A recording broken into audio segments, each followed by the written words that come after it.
because we got him and Slater set to face Dragon Lee and AJ.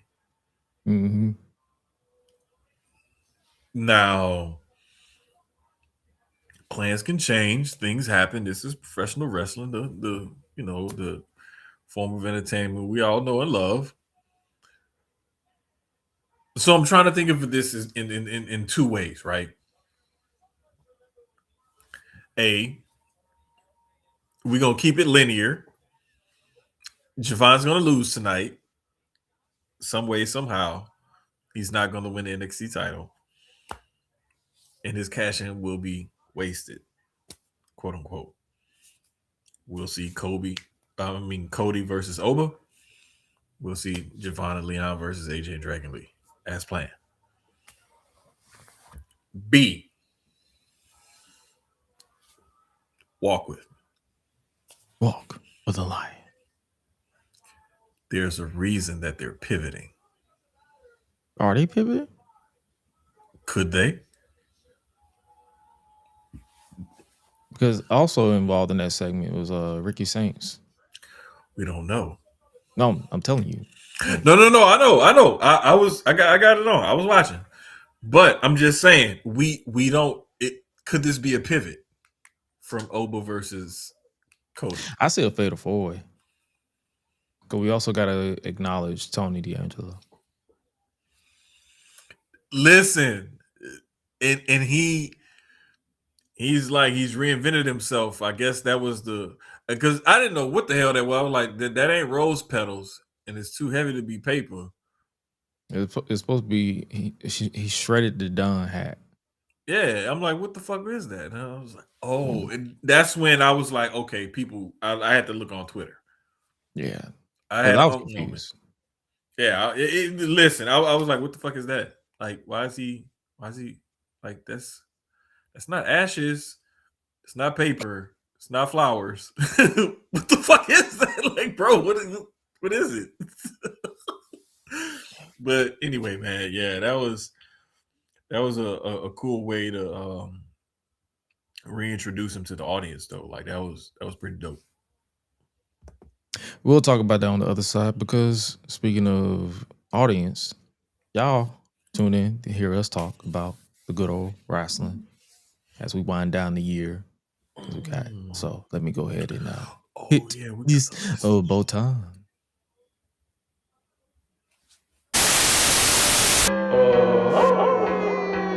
Feeling like GRESH UNLEASHED. One time for the sickos. I'm all elite with the game from the get-go. Ain't full of no stardust, I'm a real nightmare, bruh. You can meet me at the crossroads. Business is booming, I feel like the Hearst Syndicate, and they tell me don't hurt anybody. I'm way too fly like Kevin, I could do this all night. Step back, it's a private party, I'm more dirty than dumb with the way I live. No saint like Ricky with the vibes I give. Looking at my watch, it's about that time. When I hit them with the toodles, it's a lot like Tiff. Might as well call me Tony, they don't even know that I'm timeless. AJ Francis, all I really know is first class. $1 million man, two prices, you ain't even over. Shout out to my dogs like Bron. Baby, I'm a limit breaker. You are just a death rider. Can't rest in peace. I saved that for the Undertaker. Proceed with caution, but you ain't Naomi. Can't book the team. Your name must be Tony. IWC say you got to go. Hi-Lite Jermaine and GRESH running. Let's start the show. Cool kids step to the front. Cool kids. Too sweet sign for the clip. Gotta give the people what they want. Gotta get Eradicate quick. Yeah, I'm like Seth with the outfits. Coming in hot too live on your outlets. Running these streets like the prophets. Thank God for the new day. Can't stop it. Jay Uso with the yeet. Eat, sleep, flex, and repeat. Whole new swag with a price on the tag like Javon on the young OG. Better recognize on the mouthpiece. See the power level gotta increase. Bringing content on the daily. Feeling like GRESH UNLEASHED. Greetings and salutations, ladies and gentlemen, boys and girls, non-binary pals, baby mamas, baby daddies, and everybody in between. Welcome back to the GRESH Unleashed podcast. This is episode 144 of the show that brings you the good vibes to the best of our abilities. Joining you as always is the voice that does the most, the purveyor of mischief, GRESH. And joining me as always is my guy, my tall giant of the familia. He is none other the VP of tomfoolery. He is representing the Sucio Sports as well as being the king of the Giants himself. He is none other than Jermaine of the Giants. Say it 3 times and it means something. What's good with you, brother? Bruh, I'm just living life. Happy to be here tonight with Living your y'all. life like it's golden. Oh man, shit! I thought you was about to start singing. I was about to start dancing. I was Hey like, well, man. fuck Hey it. Look, man. Hey I'm man. I'm just trying to look. Listen, people. I'm gonna pull back the curtain a little bit. There's a certain thing in this thing we do called podcast and radio entertainment and everything. There, sometimes you have a first chair, you have a second chair, or whatever. You have a host or a co-host, whatever it is. My job is to feed off of whatever energy he's putting out there, whatever. So if he goes to singing, I need to start dancing and backup singing. Doodle bop. Doodle bop. You know, like, look, that's you gotta coordinate. You gotta coordinate. Coordination.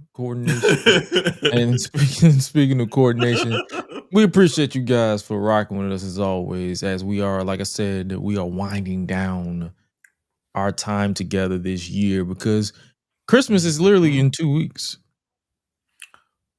What the? Yeah. Wait. Yeah, 2 weeks from Thursday. Damn. Yeah. Bruh. Next week is the 18th, and then right after that it is Christmas, and then right after that is New Year's Day. So we're literally 3 weeks until the new year. Bruh, like that shit is wild, bruh. Yeah. So Matter of fact, I gotta text my cousin because he does a little family get together, like a Christmas party. And I'm on the committee. I gotta be responsible for shit. You know what I'm saying? Yeah. Run it back. run that shit back. But like, so I gotta make sure I gotta get my ugly sweater in order. Mm-hmm. And damn, because that's next Saturday. Because this Saturday is the 13th. Yeah, damn. Okay, Yeah, this Saturday, the 13th, which is also the Yeah. final match, allegedly, because it is wrestling, of John Cena. Correct. But the way that man is walking, and the way that man has been walking for the past couple of years, I don't feel like he lying. Nah, bro, not at all. I don't. Cooked. Yeah, man, listen. I recently saw a video of Big Show. Mm-hmm. I think I know also exactly what video you're talking about because I think I saw it too. I also saw of Ronnie Coleman. Mm-hmm. If people in the bodybuilding and everything, like you know who Ronnie Coleman is. Oh yeah. Who else did I recently see video of like an older bodybuilder? Yo, Mike Tyson. Oh yeah, Mike. The one that hit me the hardest though, no lie, was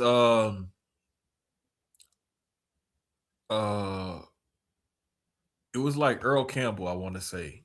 Mm-hmm. Who was it that I saw in person though? Like it may have been Earl Campbell. I can't remember, but regardless, yeah. You know, when you see people and stuff like that, they're broken down, and it's hard to see people like try to get around like that. You know, and they're just not like it's labor. Anyway, it's fucked up. Yeah. Yeah. What can you say, man? Props to him for recognizing the end and committing to it. And I think this is the one wrestler in history that we'll see that he said, like, this is my last match. If there's anybody that I'm gonna believe, it's John Cena. Yeah. I mean, stranger things have happened. I'm not even talking just about the Netflix show, but I'm also but I do feel like he's wrapping it up. So hey man, can't really fault the man. What a career. We'll definitely talk about him in just a little bit because I want to get our thoughts on the career of John Cena when we get there. And we were just talking about it before we officially started the show online.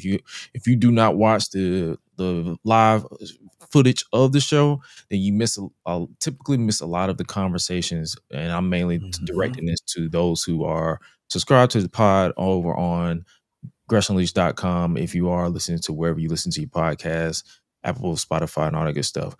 Deadline went down this weekend. Right now is the fallout from Deadline with NXT, because for those of you who are unaware, we typically go live during NXT. So Obafemi is still, or I wouldn't say it still is, and new NXT champion. And I'm gonna be honest with you, I'm not surprised, but I'm also surprised because I was like, oh damn, he won. But then when I saw that they announced the winner was facing Cody Rhodes, I was like, who makes sense for Cody to face if they want to go with that old school Saturday Night's Main Event vibe of the Giant versus the underdog, the ultimate babyface, and Obafemi fits the bill. Oh, for sure. Like Oba has not only and I want to see Oba in a good 20-25 minute match too. You know, because I think he has it in him to put on those type of matches. I feel like the max that he's had was like what, 20 minutes? So he can, I want to say it was like 18, 19, something like it was close to it, if not 20. Yeah. So yeah, and what better way to test the waters than by trial and error? Like, hey, on a big night with John Cena, his final match, so you basically got Obafemi versus Cody Rhodes. Mm-hmm. And that's if Oba retains tonight on NXT, because Tony D'Angelo also just attacked Ethan Page too. So I don't know what they're doing with him. Bro, I'm guessing it's like a wait and see type beat, so can't really predict too much. Yeah, it's going to be interesting to see. I think this Oba Cody match is really going to show us something. I think Oba has a lot to offer, and I think Cody can get a good match out of him, because we've seen Oba do some good stuff when he has somebody to play off of, you know, in that give and take. The stuff he did with 51 Muth. Him and Muth had a good match. Stuff he did with Ricky was good. Stuff he did with Tony D'Angelo was good. You know, like Oba is capable of putting on a good quality match. I just would like to see him, how he's going to fare featured against a Cody Rhodes on a big stage.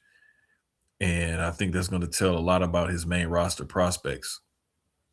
Oh yeah, I feel like this entire card is just like a audition for The Office. Like, say, okay, yeah, they watch, and they watch NXT, but like really for everybody who's in Paul Levesque's circle, I'm talking about your Bruce Pritchard, your whoever else is on creative, Chat GPT or Road Dog GPT, all these other people. So,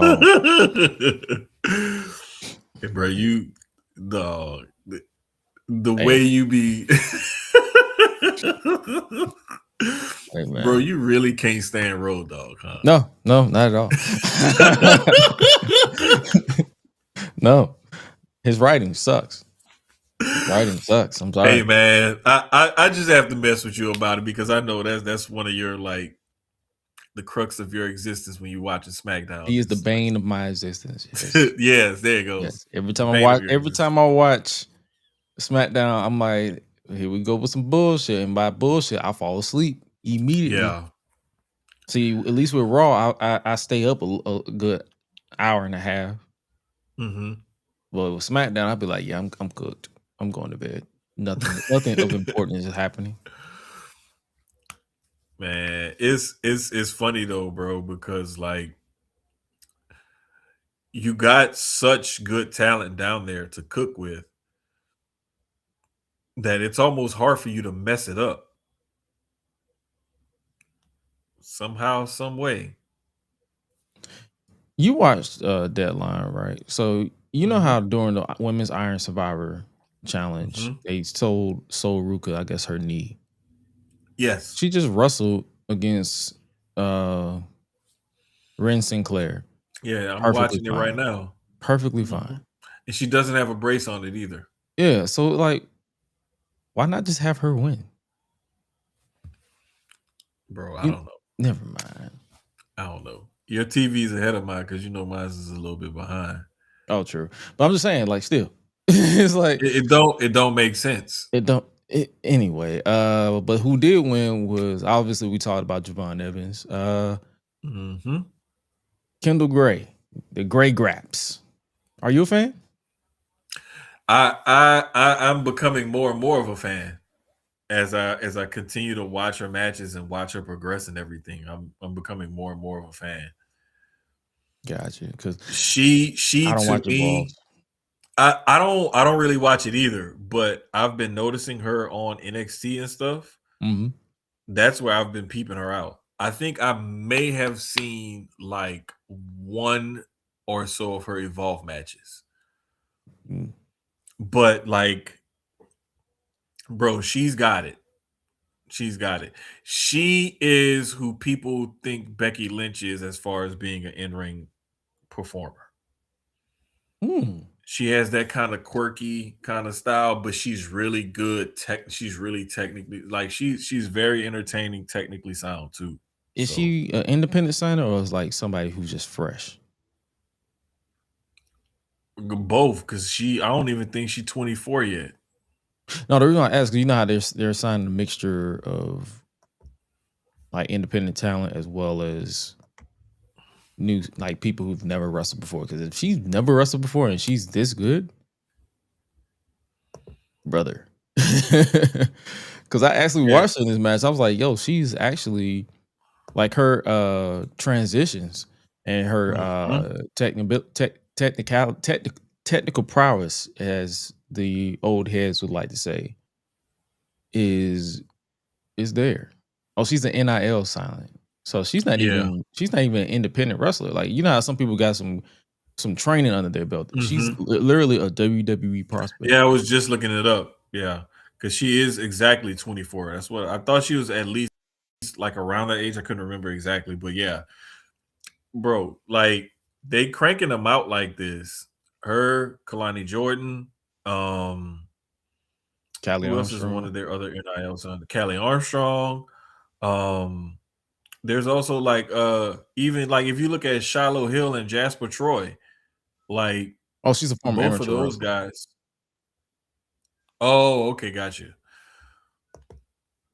Okay, so that does help when you're a former amateur wrestler. Like you can that makes some sense. Basics. Right. She's just taken to it like, a fish in water, basically. Is what it seems like. Because, bro, like from what the little that I've seen of her, I've been really impressed and really entertained.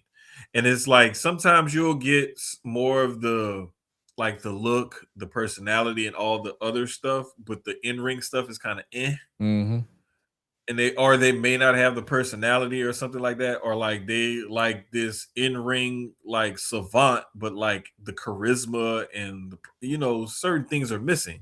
Oh, pretty much Natalya before she became Natty, to me.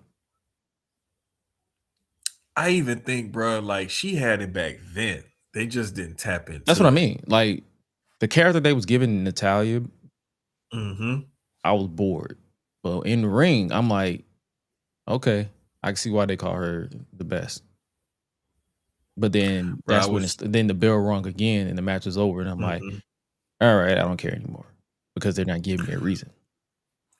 Right. She's been doing it like consistently. Every time they give her a next, like, all right, we want to see you here, perform here. We want to see you perform here. Like she's keeps stepping up to the plate every time they put it in front of her, just like Javon is doing. And I can see why these two won the Iron Survivor matches. They're both extremely young, extremely talented. The only difference is, like you said, she was an NIL signing. Javon has some, indie experience under his belt before he was brought under the WWE ring. Shout out Jay Malachi. Bingo. So it's like you got both sides of the developmental coin. Basically, you got one with some indie experience, one that you basically trained out of your NIL program. They both shining. Shout out to them. Shout out to this Iron Survivor Challenge because this continued to be my favorite match type of in recent memory. Like I know I saw somewhere online they was like, "Hey, should WWE bring that shit to man?" No. Keep it exactly how it is. Keep it under wraps and for what it is, because the thing is, people that want to translate everything from NXT to the main roster, you have to understand it's a different beast, a different animal that you're dealing with when you go from NXT to the main roster. Mm-hmm. You can't book it the same. Some stars won't project the same move sets, things like that. Some things just won't get over on the main roster the way it does in NXT. And you also forgot one prime thing. Triple H doesn't want to beat anybody. Like this particular match type requires you to get pinned. Like up to like 5 to 10 times. Because there's a shit ton of decisions sometimes in the match. Like that year Trick, was it last year or was it the year before? I can't remember. It was last year. Okay. Where they literally had to time it perfectly. He had 4 decisions. Within, I think, like what was it, like 60 seconds, 80 seconds? Yeah, it was something ridiculous like that. It was like within the last 5 minutes of the match for sure. No, I'm talking about, yeah, because he got one fall, and then it came down to literally like that 80 seconds where he beat Tyler Bate, Baron Corbin, or was it Dijak? Dijak. I don't know why I got him confused. I got my tall guys confused. Dijak. and then he blocked the spear with the trick knee from Braun Breaker and pinned him last to get the deciding fall. And it was literally I think it was like 2 seconds to spare. Yeah. It was like 58, 57, something like that on the clock. 24, 58, 57, something. Yeah, but that's still to this day my favorite Iron Survivor finish.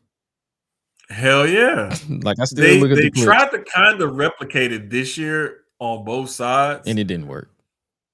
It didn't land. Yeah, it didn't land as well. It just didn't land as well. It looked cool, but it didn't land as well. It's like you can't backdoor off of what Trick did last year and the big moment that it was and how frenetic that moment was and the pace and everything in those last few minutes.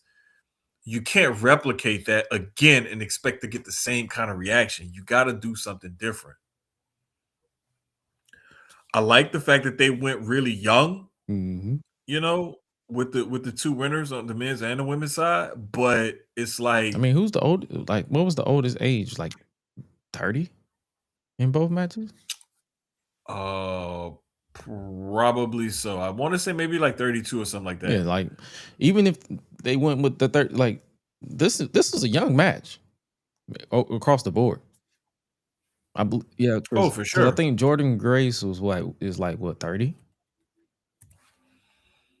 Because John is 30. Yeah, 33, she 34. may be the oldest one. Yeah, she may be the oldest one. Because I know John is like 36. So yeah, that's what I'm saying. I'm like, that's not. Yeah. So the whole match itself was pretty young. But yeah, Deadline. Yeah, it was fun. I had no idea what was going on in the other matches because, like I said, I barely watch NXT nowadays. So, hey man, shout out to Deadline and also shout out to Red Velvet for starting the dissension, if you will, of Mercedes Moné at ROH Final Battle this past Friday. Because Friday was like Final Battle, SmackDown, and TNA something. TNA had their shoot. Was it Final Resolution? It's something Resolution, yeah. Yeah, Final Resolution. Yeah. We finally reached that part of the Mercedes Moné train, the dissension? Bro, you know, I have not like prayed on her downfall. I just knew once they started stacking the belts on her, I'm like, okay, this the more they go into the bro, this is when she was at like 4 or 5 belts. I remember saying this. I was like, that fall from grace is gonna be epic. Mm-hmm. And every time they added a belt, I was like, it's gonna get more and more epic. The more belts now she's like, bro, she gotta have a whole freaking cheerleader team or whatever, a bunch of do you know how much AEW is paying for backstage help to come out there and just hold her belts for her? Because I mean, it's one thing to say, okay, you're here at the show, we're not gonna use you. But it's one thing for you to appear on TV. Yeah, they just said, just go take your shirt off and hold these belts and just walk out there. Come on, dog. That's a lot of money that fall is going to be epic. And it's going to be a massive fall to where she's going to be desperate because she has not been able to win the world title. I feel like once she loses all these titles, that's the next step. So she's literally going to win whomever is the women's world champion by I give it Revolution. The latest, the summer pay-per-view for when she finally wins the title. Because she's going to have nothing left. Yeah, for sure. It's going to be so good. Oldest in each match, Joe Hendry is 37. Jordan Grace is 29. Okay. You said, how old is Joe Hendry? 37. Oh, so yeah, never mind. He was an old ass nigga. Never mind. That's what I'm saying. I couldn't remember. I thought he was more like 34, 35. That nigga's almost 40. Like yes, bro. Yes. I don't know what's up people's obsession with this age thing though, because I'm like, if they still over and they can move, who gives a fuck? Who gives a shit? Thank you. Who cares? Nobody. But I know who do care about retiring an old ass nigga, and that is the Ring General Gunther, who won the last time is now tournament on SmackDown. See, Road Dogg GPT did not script this because it's so easy to script a tournament match. I saw a mixed reaction. I try to ignore it because niggas are fickle, but I saw the mixed reaction. Mm-hmm. Some people wanted LA Knight. I actually saw Jonathan Coachman. I saw someone posted or something. Jonathan Coachman said, I think I reacted to it on Twitter. Not on Twitter, on Instagram. Let me see. Can I pull it up? Because I remember vividly what. Okay. Here's what he said. Jonathan Coachman said, someone explained to me on a SmackDown when the entire show was about setting up NXT versus OGs for next Saturday, on a week when Cena did every show under the sun talking about how he wanted to pay it forward on the way out, that they heard the fans read social media, had a chance to pivot, and they still went with chalk. If you wanted a great fast-paced match, Gunther is not the guy. If you wanted someone who could use the rub to catapult into 2026, Gunther is not the guy. When you are head of creative, you have to have the ability to pivot and make changes if the changes make for a better outcome. Instead, we get what all of us predicted a month ago when this started. So why did we even have the tournament? You want to know what my response was? Thank God he's not in charge of creative. Hell yeah. Because it should be boring as hell. Like, nigga, what the fuck are you talking about, bro? It was literally written. As soon as this man was announced for this tournament, in the back of my mind, I'm like, yeah, Gunther's winning. Did you think anything else was gonna happen once he was announced? Hell no. I predicted them finding a way to get him out of it because John Cena was Intercontinental Champion. And I'm like, the winner of this tournament should win the Intercontinental Championship. As soon as Cena lost it, I'm like, oh yeah, we're getting Gunther. I accepted Gunther at Survivor Series. As soon as John Cena dropped that belt, I'm like, yeah, there's no one else. Mm-hmm. And the story is right there. The man who Yeah. never gives up facing the man who makes everybody either tap or go to sleep. Mm-hmm. The new modern day legend killer. Yep. He retired Goldberg's old ass, and now he's about to retire John Cena's old ass. And And it what's is this? what it is. And what's everybody's like? They be wanting new stars unless it's their favorite. Like they don't. It's like, yeah, we want new stars, but it has to be our favorite. But I'm gonna be real. Some of y'all favorites is ass. Like, let's just keep it a bean in the buck. Like, there's a reason why your faves that you desperately want to push are where they are right now. And our Gunther is where he is right now. Because he's that guy. Like, bro, this man, like, to this day, I still bring up the fact that this man got a great match out of Braun Strowman in 2022. Yeah. This was his second run. After I was like, yo, let's I was like, bro, let's just let this match be a squash match. Like, why is this match even happening? And then for when the final bell rung, I'm like, this man got a good match out of Braun Strowman of all people. And you know, Braun Strowman have he walked like he got knee and hip replacements. Yeah, that brother's knee is was on a Make-A-Wish island. Like, it was literally invisible. So yeah, Gunther is one of those guys where it doesn't matter who he's in there with, he's gonna get a good match out of him, or that person is going to step up. And just like we talked about last week with Solo got that in his bag. So to see him perform like that against Gunther, it brought back memories, like we talked about, of NXT Solo. Mm-hmm. Because he could cook you in the ring and on the mic back then. And it was just like, it was like one of them things where even though he lost, it was like, okay, but we recognize Solo still got it.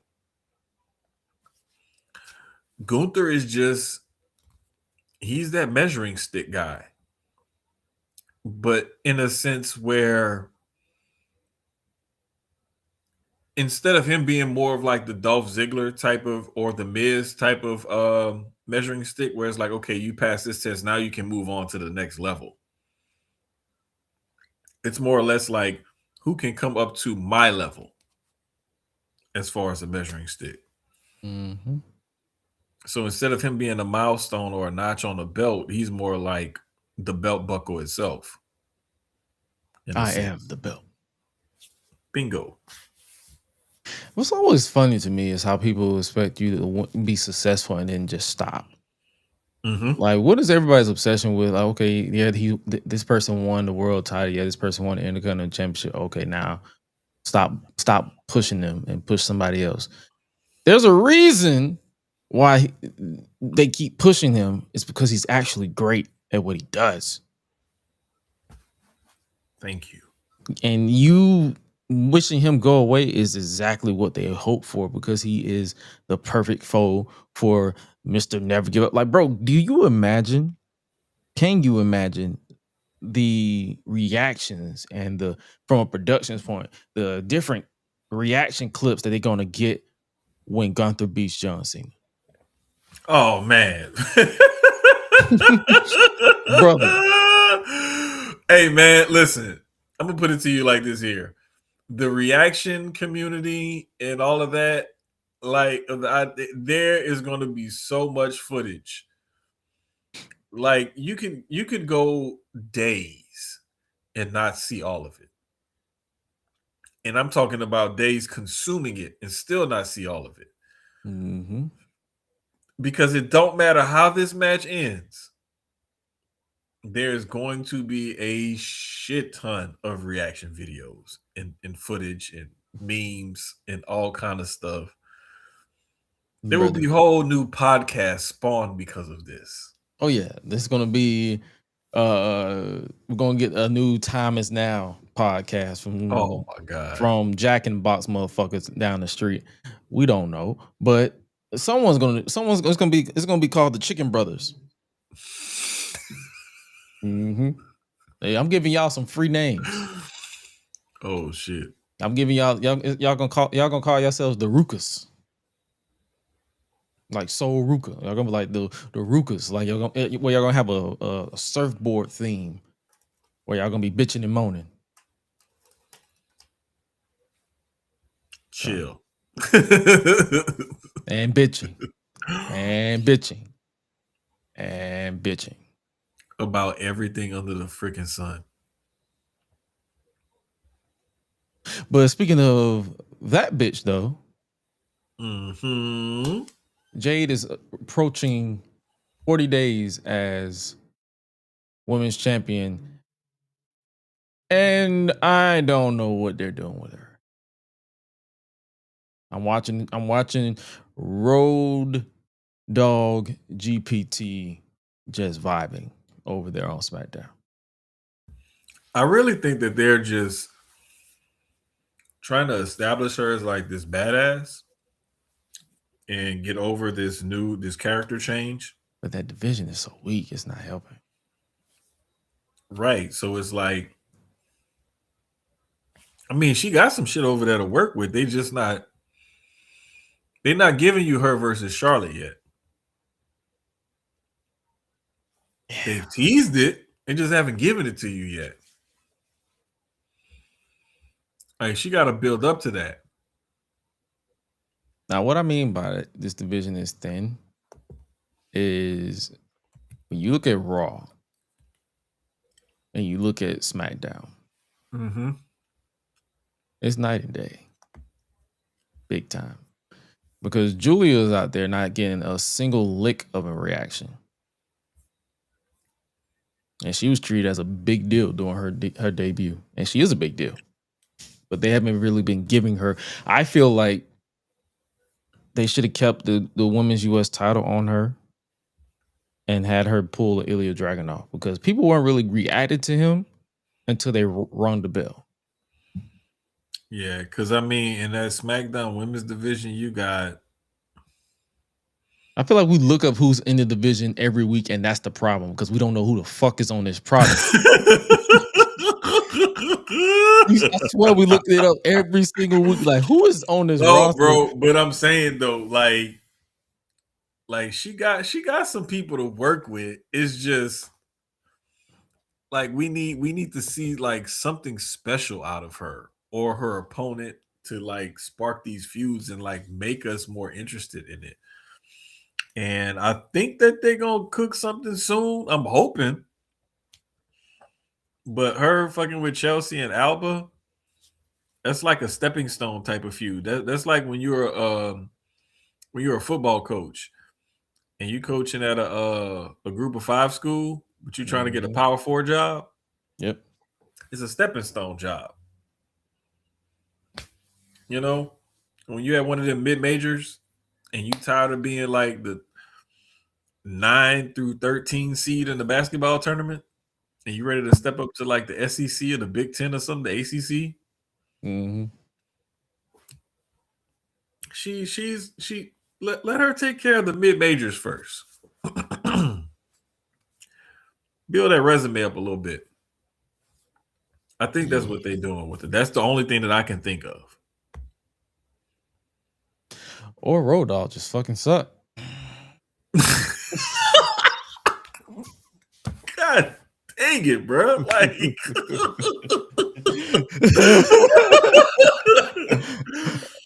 damn, man. I am like making this compelling case, and he just goes back to. I just went straight to the point. I didn't even beat around the bush. I'm like, where that nigga just suck? Could just be Road Dogg again. You know that nigga does suck. Like, hey, you know, I mean, it is what it is. And you know what? It's probably good that we are winding down. Like, they're in the wind down season. and it's good that we're in a wind down season, because if it gets to a point where we're just beating a dead horse, we're repeating ourselves, we're insane ourselves. Yeah, pretty much. So it's cool though, because it's just one of them things, bro, where the way I look at it, what can you do?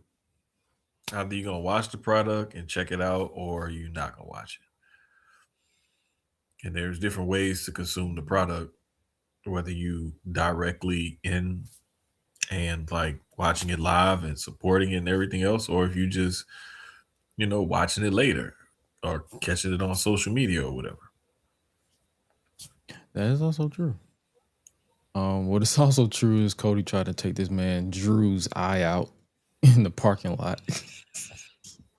Hey, bro, that was like, it reminded me of what is that shit called? That new sport, car jitsu. Mm-hmm. Where dudes like you be in like a seatbelt in a car, and then you got to do jujitsu in the car or whatever, or like they be fighting in a phone booth. Mm-hmm. Yeah, it reminded me of watching one of them videos. Like you just be like blindly scrolling, and then you come across like some random shit like that, and then next thing you know, you're in a rabbit hole of it. That's what that was. That's what that felt like. It felt like that random, 2:37 a.m. Woke up to use the bathroom. I can't go back to sleep, and my YouTube is on some weird shit now because I didn't set the settings before I went to bed. Oh yeah, because I do turn off my auto play because I don't want to wake up watching the most random video. Bruh, I have to remember to set it, because like it'll say like just suggestions, and then it'll have different suggestions, like suggestions from this channel or suggestions from similar, blah, blah, blah, blah. Like there's a way you can set it to where the next video that plays will be whatever. Now, if something come on after that, I don't know. I think you screwed. Yeah, because I fell asleep watching, I think I was watching Backlash 2008 or SummerSlam 2008 on the WWE Vault channel, and then I woke up watching the feud between Tupac and Biggie. What happened? And I'm like, how we get here? Bruh. I'm like, how do we get to this point? This is how I found out they have like sleep sound videos and different sound videos, AMSR videos, and different, like all kinds of stuff. Bruh, I woke up and I was like, man, it's so peaceful. And I look, and it's like a sleep sound video. And then I woke up one time and it was like, it was reading the Bible to me one time. Then one time I woke up, bro, and it was like different. I don't know, bro. I don't know. It was like some weird, like some other stuff, like some different sounds and different things like that, like different, like literally different sounds. I was just like, bro, I got to remember to set this the next time for the next video.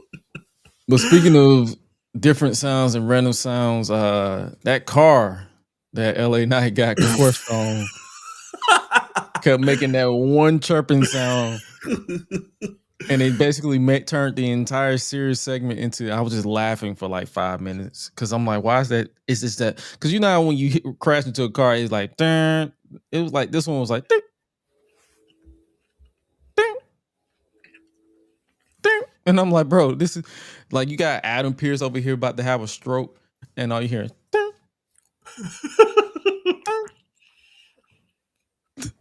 Shout out to Hi-Lite, man. Hi-Lite had me dying laughing in the chat earlier.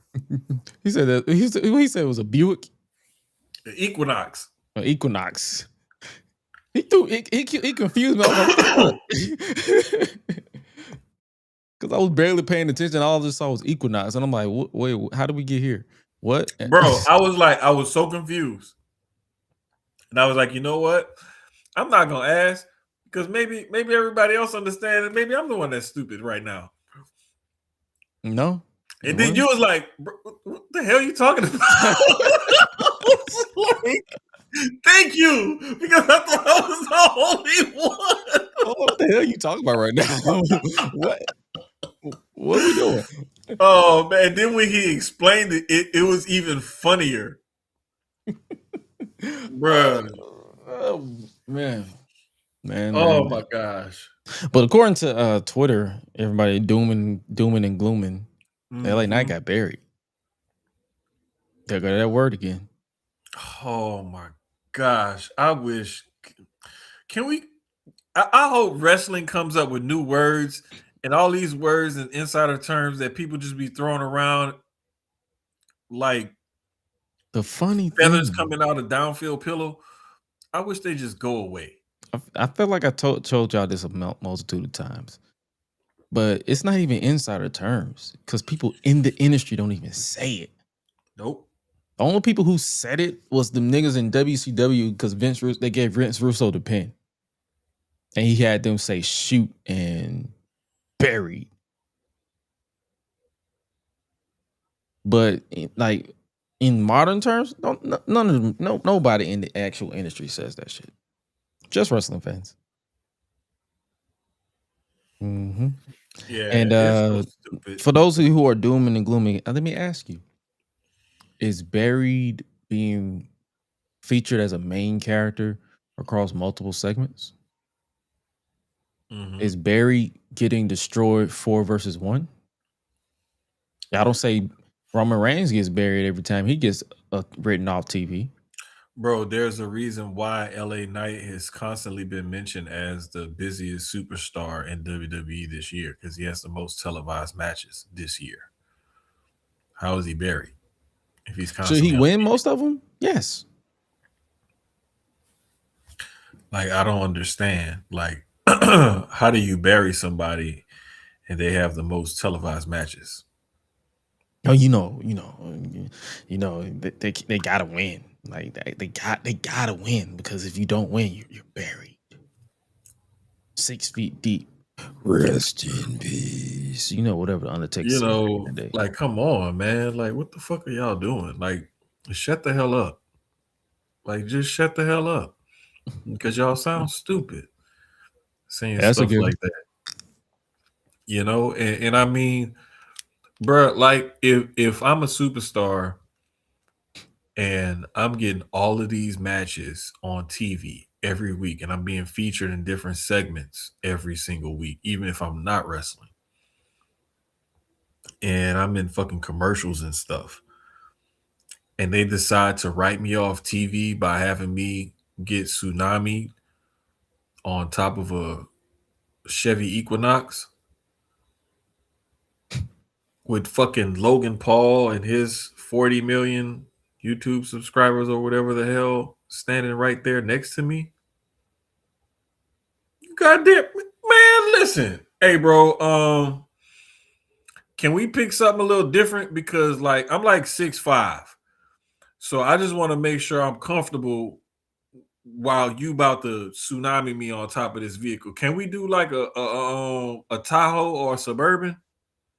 Or at least an SUV. Like, come on, man. Can a brother get a Tahoe or a Suburban? At least. Or at least a Ford F-150. Like at least a Ford. I mean, come on, bro. Like dang. Like I'm a do the job, but can I be comfortable while I do the job? That's all I'm asking. That's all I'm asking. That's all I'm asking. Was there really a Chevy Equinox? We don't know. We're just assuming. Listen, Hi-Lite said he knows for a fact because it was the same sound of his car or some car or something like that he's had or heard or something. So if my brother says so, I'm My believe. Toyota made that same sound too when I had it back in the day. They said, "Ding." Hey, bro.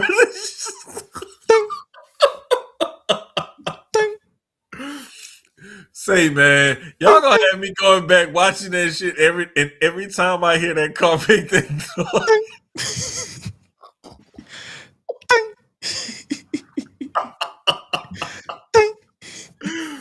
Say, hey, man, I hate y'all, man. I hate you niggas, man. Because let me tell you exactly what's gonna happen. I'm gonna be at a store or something in the parking lot or something, going somewhere, doing something, and I'm gonna hear that noise, and I'm gonna crack the fuck up. People are gonna be looking at me like I'm crazy. What the fuck is this nigga? Like, what is this? What's wrong with this nigga? Your kid's gonna be like, "Hey, bro, are you okay?" No. And I'm gonna be like, "Hey, bro, it's their fault. It's their fault. Let me tell you why. Blame the group chat. That's all I'm gonna say. Blame the group chat." Oh man, but speaking of character development or regression or whatever you want to call it, the Usos are back I'm in the happy. tag team division. I'm happy about this I have a theory, but tell me why. Tell me more. because I'm not gonna lie.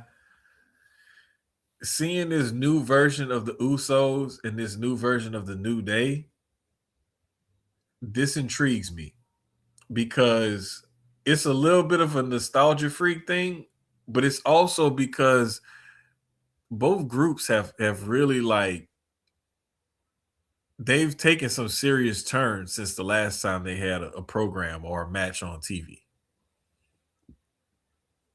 So we're not running it back like some old feud or something like that we just doing the same thing again just for the sake of it. This feels it's the same feud, but it has a new coat of paint, basically. Did you peep that promo that the New Day cut during a commercial? I can't remember exactly what they said, but I know it was pretty funny. Oh yeah, it was. I liked it. Kofi was like, Jay couldn't hack it on his own, so he went and brought him and his brother wanted to rejoin the tag team division. How'd that work? Mm-hmm.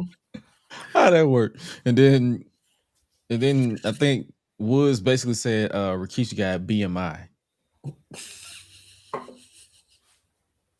He said you can bring the face paint, you can bring the Ula followers, you can bring your daddy with the BMI. I'm like, huh? Like, huh? Hey, bro, listen. We know we're gonna get entertained by these guys. But they said next week, so I'm guessing it's going down next week. Hey, listen, we know we're gonna be entertained, so I'm looking forward to it. With the Usos back, they're trying to juice up that tag division because the SmackDown tag division has been on fire. They kind of cooled off lately because they've shifted the focus of SmackDown, but that SmackDown tag division at one point was like the hottest division outside of the NXT women's division this year for WWE. Now it's just the women's tag team division, which is something I never thought I'd say. Bro, it's weird how you get those shifts, it ebbs and flows in the different divisions and who's putting on the best matches, who's been the most entertaining character wise, storyline wise, in ring wise, whatever. Like it ebbs and flows and shifts, but putting these teams back together again with the changes that they've both gone through. To answer your question, Ray, what is a BMI body mass index? He basically just called Rikishi fat as shit. Mm-hmm. Mm-hmm. Yeah. it was a nerd way of calling him fat. Yeah. Yeah. But my theory for this is I feel like because Jay crashed out last week, as they like to say. Mm-hmm. Even though me personally, I feel like the classic definition of crash out isn't what people think it is today. Like to me, crash out is someone says something to somebody, they immediately slap the shit out of them, unprovoked. And Booker almost died from overfemi. But my theory is I feel like this is a catalyst for Jay's heel turn. You think something tells me that they're gonna lose that tag team titles, like the tag team title match, and it's gonna be there's gonna be a situation where Jay's gonna crash out again, but he's gonna take it out on his brother. He's gonna pull a Batista. You're supposed to be my brother. Come on, man. Come on, man. Come I don't on, think dog. I don't think he's gonna go that far. I think, He is gonna crash out again. but I think Jimmy rolls with him. You feel like both of them going to flip? Yeah, I wouldn't be mad at that. I can see that, but because the New Day are such good heels right now, and they've been working that heel angle for that time, why do we need them two heels to face off against each other? Like, I want to see something different. I don't think they're gonna. I don't think he's No, what I gonna mean turn is they're heel gonna get yet. all the way to AJ and Dragon Lee, and then they're Now gonna that lose. They're gonna lose, and they're gonna flip.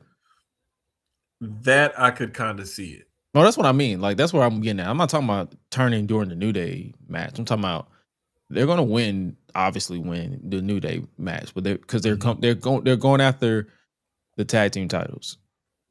So I feel like what better way to establish this than to have them, like, even Jay would crash out. He's like, bro, I can't even win with my brother. Mm-hmm.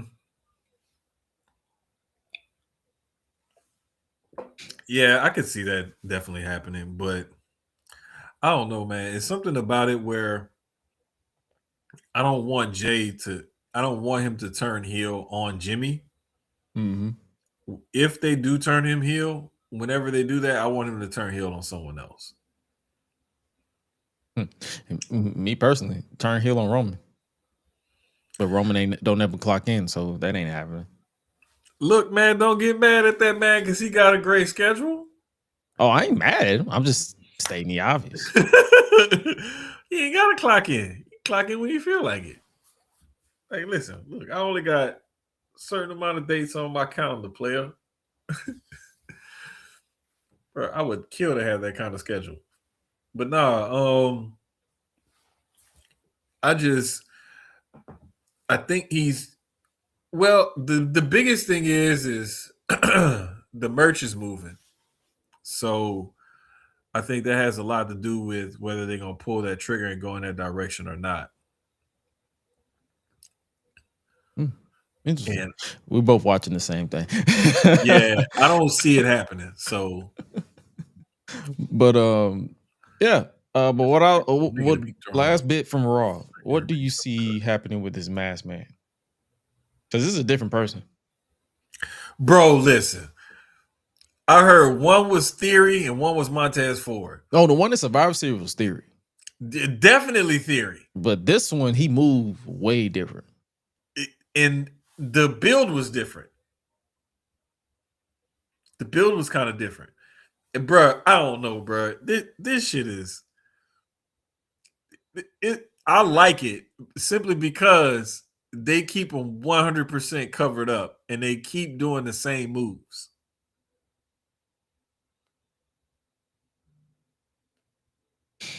Yeah. So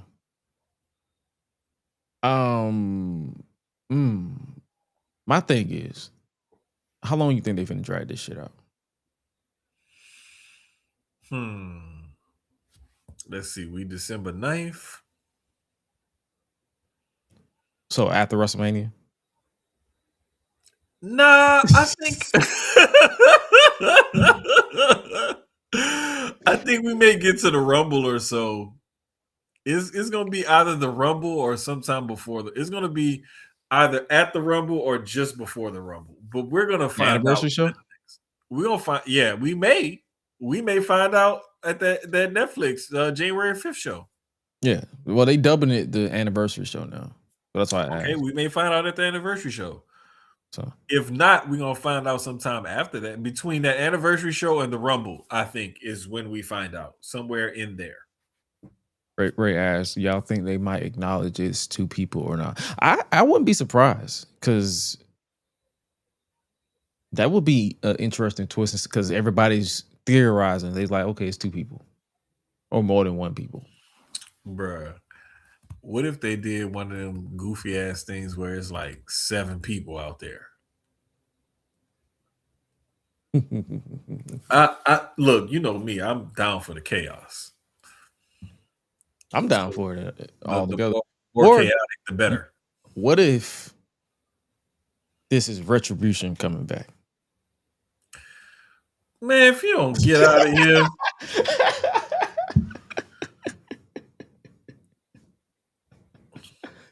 get your ass out of here. Crowbar or whatever the hell his name T-Bar? was. T-Bar, yeah. Sure. He said, man, if you don't shut the fuck up. I'm just bullshitting. 2020 was a wild time to watch. Bruh. They was just doing Like random shit. it was either really good or really shitty. Yeah. You No didn't in get between. it in between. No Yeah, in between. no in between. So yeah. But last bit from Raw, this promo from LeBron Breaker, who's still looking his complexion, his race this week. I can give him that.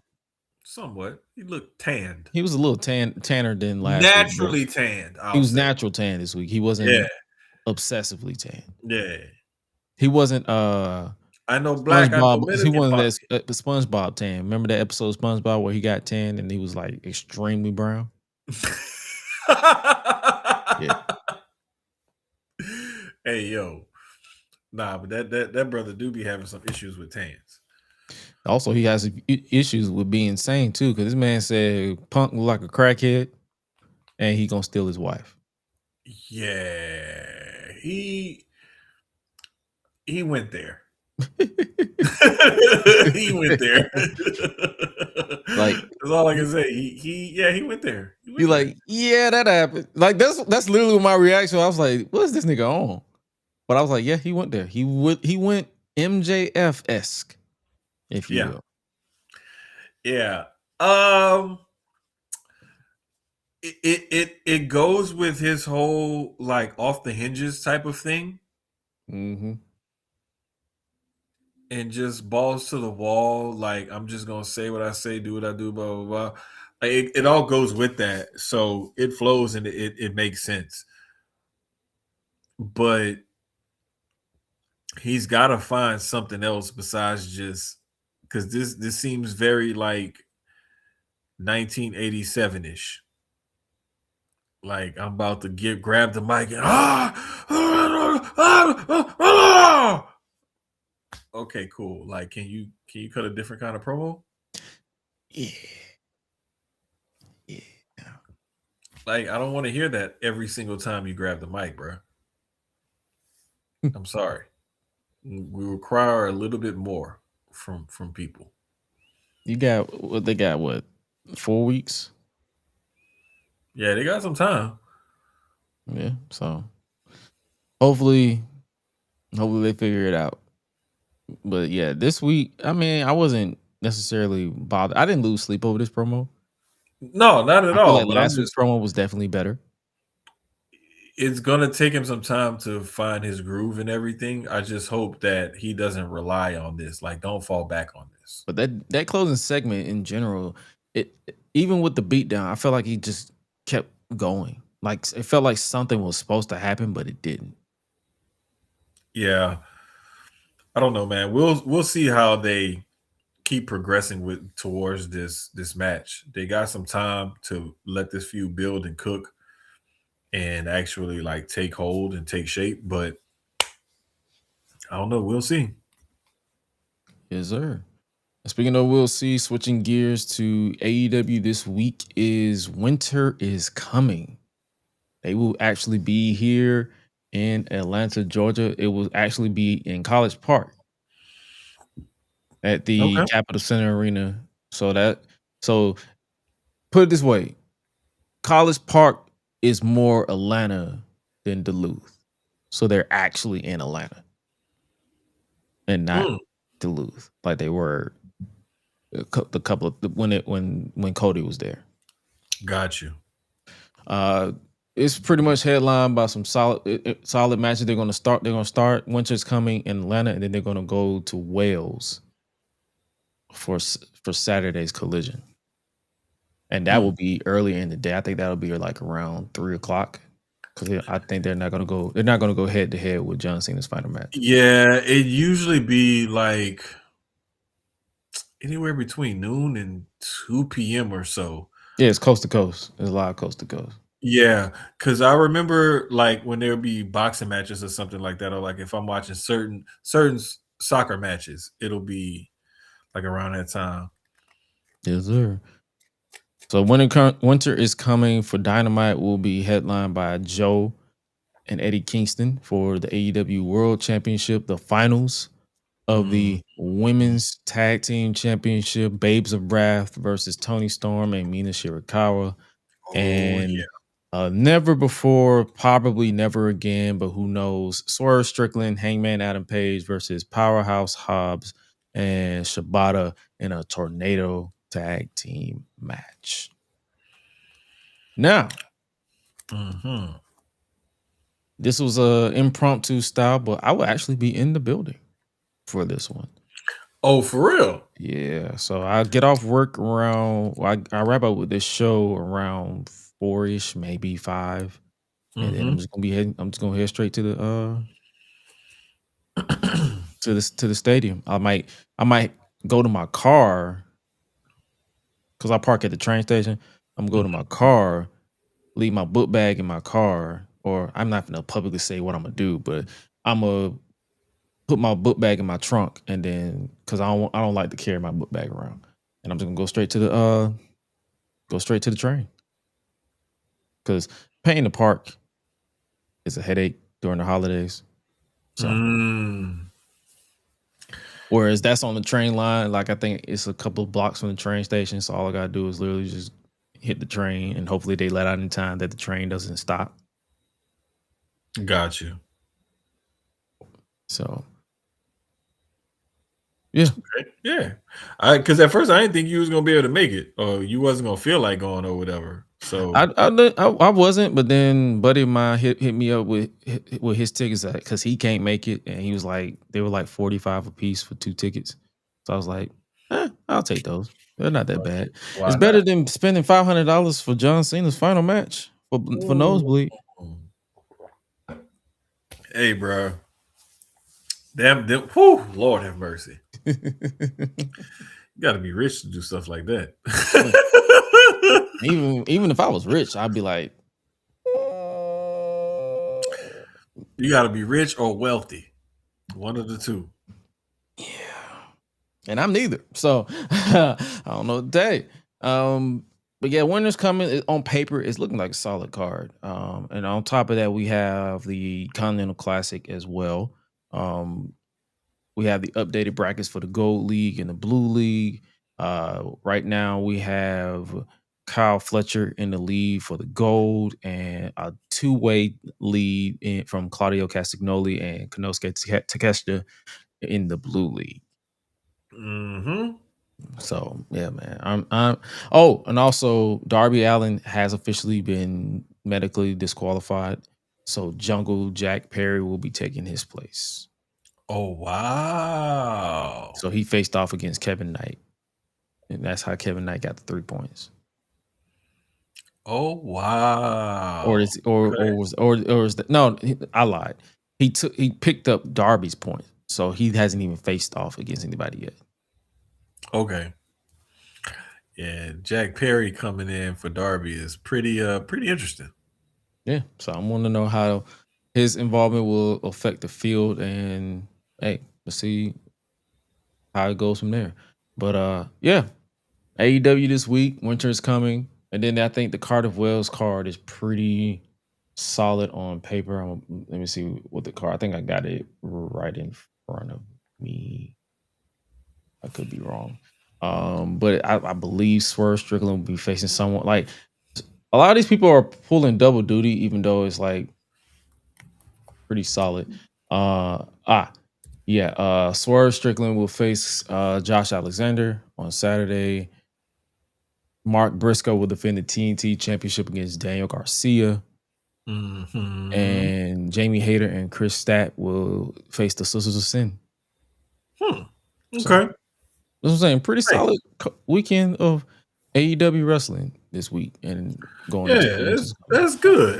And I mean, I like when they kind of fight back at WWE, like when WWE is trying to snuff them out, or if WWE is having a big event and they kind of poke the bear or whatever that weekend or that same day or whatever. I like that. You know, But speaking of WWE and them taking over this weekend, this Saturday, it's Saturday night's main event, which will be headlined by John Cena's final match as he goes one-on-one with the Ring General Gunther. This is a match I am ready to see unfold. Gunther's winning. Yeah. As much it's like because I've seen some debate. I've seen some people say they feel like Gunther shouldn't win because it's John Cena's last match, and he's already lost to two people during this retirement, or three people during this retirement tour. That being Cody Rhodes, Brock Lesnar, and Dominic Mysterio. Mm-hmm. So it's like he shouldn't go out on his back. But I'm like, what's the better story? Bro, the guy who never gets up or gives up, turning purple because he's getting choked out by the ring general. Yeah, even if he don't tap out, if the referee just be like, "Nah, fuck this shit, bitch. Match over." Mm-hmm. You not breathing. Fuck you want me to do? Or what? Do you see? Now let me ask you: do you see John Cena tapping out? Because he's never tapped out during this incarnation of John Cena. He tapped out when he first started, and when he was the Doctor of Thugonomics. But he's never tapped out during the face of that runs the place. It makes it even more poetic of an ending. And he don't even have to do no full tap. Like he can literally just use his fingers and he just be like, yeah. Like he can just faint because he's so weak. He can just be like reaching for that rope, and then finally he just be like, I can't do it no more. I'm done. I'm cooked. Out of here. I'm out of here. I'm washed, bitch. What the fuck you want me to do? I'm damn near 50. And I have to get hair implants and shit. I'm still getting them done. I'm going to do movies like I was teasing Dwayne about over 10 years ago. So fuck y'all. Like, I'm too rich for this shit. Like, fuck this shit. I'm done. Fuck this shit. I'm out. You know? I'm not mad at it. Like, this is gonna be highly anticipated. So, hey man, Gunther wins, and John Cena's gonna have, since it's streaming on Peacock, John Cena's gonna have some time to cut a promo. He won't get cut off. Like another guy that Gunther retired. And the next match, we just mentioned it briefly. Cody Rhodes, WWE Undisputed Champion, will face Obafemi, the current NXT champion, who just retained his NXT championship thanks to Ricky Saints. Mm-hmm. So I'm guessing they're turning Ricky heel. I guess. I mean, he could just be going through a crash out moment because he lost his title, so he pissed off about it. Who knows? But I love what they did. I love the swerve of it. I love that Oba is going to fight Cody. I can't wait to see this. Realistically, I want like 20, 25 minutes. They probably give him like 12 to 15. Something like that. But I'm glad Oba will get this spotlight. I really don't care how it ends up. It's going to be good for him to get this spotlight. True. If this is not, if I had to make a bold prediction, I feel like Cody can take a loss here. Like Drew will screw him. Oh, of course. Of course. And Oba will stand tall. Darula will stand tall over the WWE champion. And it can even be where Drew attacks Cody and Oba gets the loss by disqualification, Mm-hmm. and then whatever. Something stupid. Yeah, yeah. I don't give a damn how it goes. I'm just glad Oba is getting the spotlight Something stupid. Yeah. Yep. Yep. because Yep. Yep. we Like, know they're going to keep him strong, and they don't want Cody to look weak, and he can take a loss because if Cody takes a loss to this guy, then that means like, damn, that's a bad motherfucker if he beat Cody. mm-hmm. Any other outcome is like it's still gravy for him. Oh So yeah. it's like Regardless, like it's all about the showing and how the match is booked. exactly. AKA Paul. Don't do nothing stupid. Don't fuck it up. The next match we have is on the women's side, Bayley versus Sol Ruka. Very interested in this match as well because we know Bayley is a consummate professional, one of the best wrestlers, period, on the planet. And she just loves this business and wants to give back. And we know how entertaining and talented and athletic Sol Ruka is. So this is going to be another match. I don't give a damn what the outcome is, bro. I'm just looking forward to this match. Again, same thing. True. I really think like if we're going to call it, Bayley will probably win. So Soul will learn her lesson or whatever. Bayley will still raise her hand, what have you, what have you. Hell, I wouldn't even mind seeing them turn Soul heel and having her attack Bayley after Bayley beat her. Do something different with it. Well, they're doing something with Zarya, so we'll see when that comes. And a match that a lot of people deemed a dream match of sorts, and that is I'm about to say Lee. AJ Lee, which is AJ Styles and Dragon Lee, will take on Javon Evans and Leon Slater. This is going to be for the spot monkeys and the sickos. AKA me.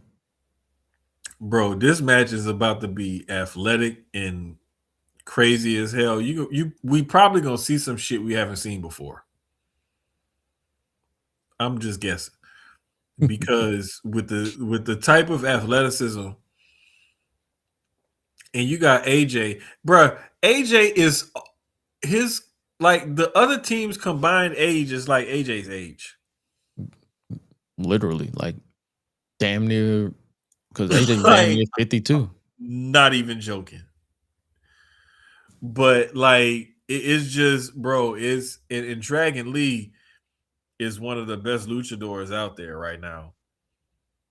Yes, sir. And we already know what Javon and Leon can do. And like you still got an OG in the game, like AJ Styles in this match with all of those guys around him. Like, bro, that is just oh man, bro. This match is about to be Lit. Yes, bro. The entire weekend is about to be lit, especially with this match. So get your tissues. Bruh. Them dudes is 21 each. And AJ Styles is 48.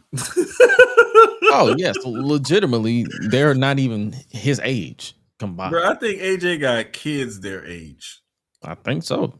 I think his oldest is 20, is close to 20. It being already 20. Good Lord, bro. This is wild. Yes, sir. And so I am ready to see how this weekend unfold. And honestly, yeah, his oldest is 20. Oh, cool. It's crazy. But yeah, this weekend is going to be great. It's one of them weekends where you got something to focus on, and it takes up like, okay, like this is going to be the main thing this weekend. Mm-hmm. But it always ends up being like that one little other something. You know what I'm saying? That you see or you watch or whatever.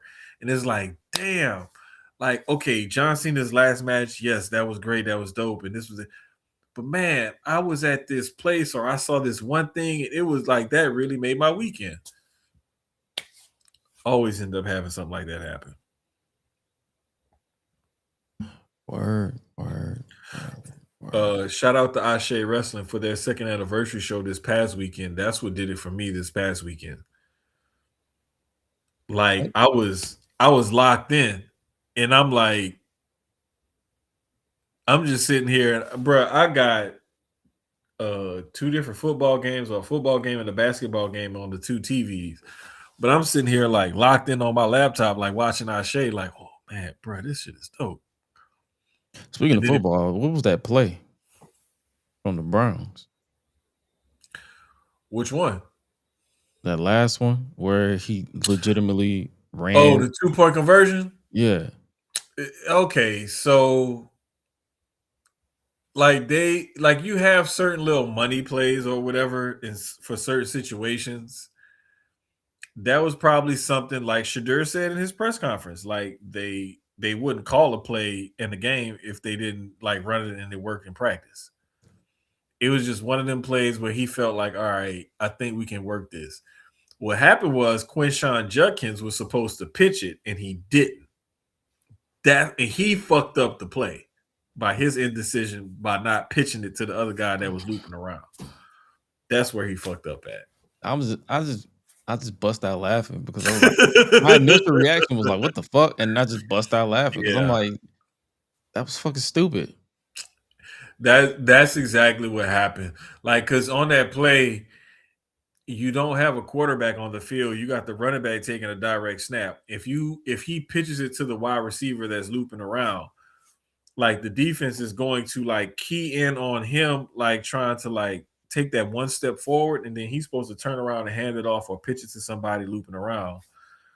Sometimes you may have a throwback action or something like that coming off of that play. There's a bunch of different stuff you can do, but the biggest thing is when you take that snap, if you run it in, you're supposed to have a clear lane running it in, like the defense is shifting to whoever is in motion. Right. If not, you're supposed to pitch it or hand it off. Like he just didn't read the fucking he had a brain fart. He had a fucking brain fart.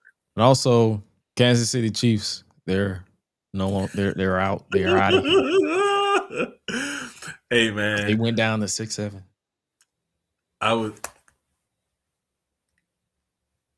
was just telling a friend of mine because we was talking about it either earlier today or yesterday or something. I was like, "Hey, bro, that Texans defense is Super Bowl contender worthy." Yep. And I'm not just saying that because I live down here or nothing like that. Like I watch that defense and I see like how little time the quarterback has to throw the ball when they're rushing just 4. When it's just 4, and they don't even have the type of defensive tackles that most teams have that can like rush the passer and really push the pocket from the middle. Like they don't have one of those, like, you know, like how the Eagles have Jordan Davis and Jalen Carter, or how the Buccaneers have Vita Vea, you know, to plug the middle. Like or the freaking Chiefs themselves, they have Chris Jones. Chris Jones can play any 4 spots on the defensive line. Texans don't have defensive, but they got them 2 ends. They know, like, look, we coming off the edge, playing meet me at the quarterback. If we can get anything like average worthy play out of our defensive tackles, we're great. So and the good thing is that those guys that rush up the middle for them do a great job of feeding off of what they're left with when teams are so busy looking for Hunter and Will Anderson Jr. And kudos to the Texans for seeing how other teams like the Packers would line Michael Parsons up over the middle and have him rush over the middle. They started doing that with Will Anderson. Like, it's just, don't get me started. Don't get me started. That's what you got to. You guys got to tune into Susio Sports so you can know. Yeah, tomorrow. I'll look, if y'all want to, I'll do a whole freaking 30 minutes on just defensive line, pass rushing, offensive blocking, and all of that. I'll do a whole fucking tutorial if y'all want me to. Yes, sir. Hit us up and let us know. And speaking of letting you guys know, next week is not only the finale of this show, it is also the annual end of the year awards that will take place on episode 145. That is next week. And the categories, we finalized the categories. All we have to do is this week we'll be finalizing the nominees, and we will basically flip a coin or something and determine our winners. So make sure you guys tap into that. And because so basically next week we'll be talking about John Cena's final match. We'll be talking about whatever goes down, like we always do, and we will wrap it up with the end of the year awards, giving our flowers to everybody who pretty much entertained us these past year. So, hey man, make sure you guys tap into that next week. And that is our show, ladies and gentlemen. Before we get up out of here, we got our typical song of the week. And you know what? I'm going to take a trip down to Compton, and I'm going old school. I'm going with Easy Real Motherfucking G's. Bruh. Man, wait till I tell my daughter what you picked tonight. She gonna be like, hey, bruh. She gonna be for real, for real. Like, she loves that song. Dang it. Hold up. Let me see. Where was it?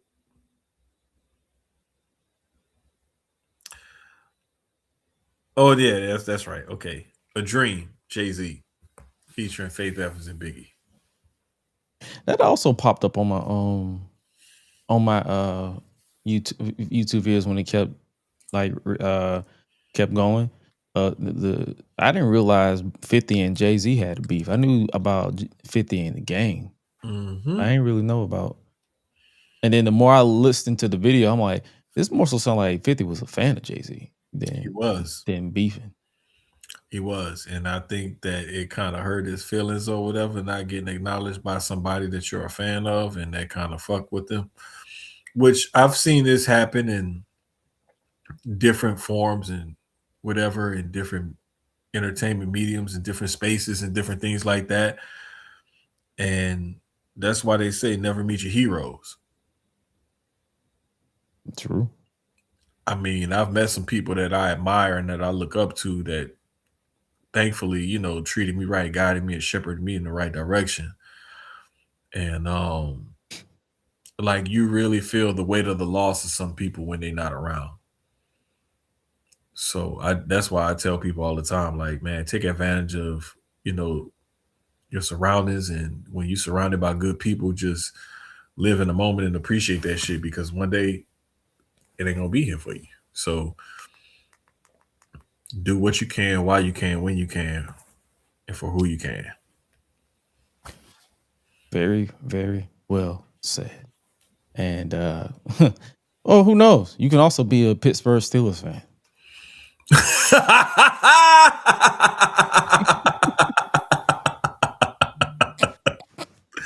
Hey man, it sucks, but it is what it is. Hey man, we are winding down the football season. We're picking up on the basketball season, and we are winding down on this show. Thank you so much for joining us, ladies and gentlemen. If you haven't already, make sure you guys tap into the podcast by subscribing by scanning that QR code, or listen to wherever you listen to your podcast, GRESH Unleashed. That is simply straightforward. And if you want to follow yours truly, at GRESH, AOS GRESH everywhere else. I can confirm, starting in the new year, if you are watching on the YouTube side, GRESH Unleashed will be moving to youtube.com/@GRESH, the main channel. We are kicking back that channel off in the new year, and we made the executive decision, or me made the executive decision to merge all the content into one central hub, and it makes sense to use that channel as opposed to this current one. Like, we appreciate you guys for subscribing to this channel, but if you are subscribed to this channel, just subscribe to that one if you haven't already, because that will be the new home of the GRESH Unleashed podcast in the new year. These episodes are not going away at all. Like, this channel is still going to be up, but it's not going to be active. That channel. Right. So basically, just make sure you guys tap into youtube.com/@GRESH, and that will be the new home for GRESH Unleashed. I believe I am working with Rufus Lala to bring her show back, so that will be the new home for Oh Shit, Here We Go Again. So much content is going to be coming your way on my end because hey, these last 2-3 years has been the year of reshaping and refocusing myself, and now we're hitting the ball rolling in the new year. We're locking and loaded. Shoot, I didn't know Jermaine had any shares for him, but yes, believe it or not, I make the final cut, but I always ask for everybody's opinion because because it is a joint community over here. Like we are doing our thing as a unit. So it's like it's not fair for me to say, "Hey, this is what we're going to do." It's like, "Hey, what do you guys think of this?" And I'm always open for input. So hey, man, make sure you guys tap into that, and make sure you guys tap into Susio Sports as well as Jermaine himself at _Jermaine. Make sure you guys tap in with Hi-Lite Real. He's winding down at work as well, and I believe he's going to be with me tomorrow at Dynamite. But nevertheless, make sure you guys stay safe out here in these streets, and remember to always eat, sleep, flex, and repeat. We out, y'all. Be crazy. Go be good or be good at it. I'll go eat some food too, because yeah, that's what I'm about to do.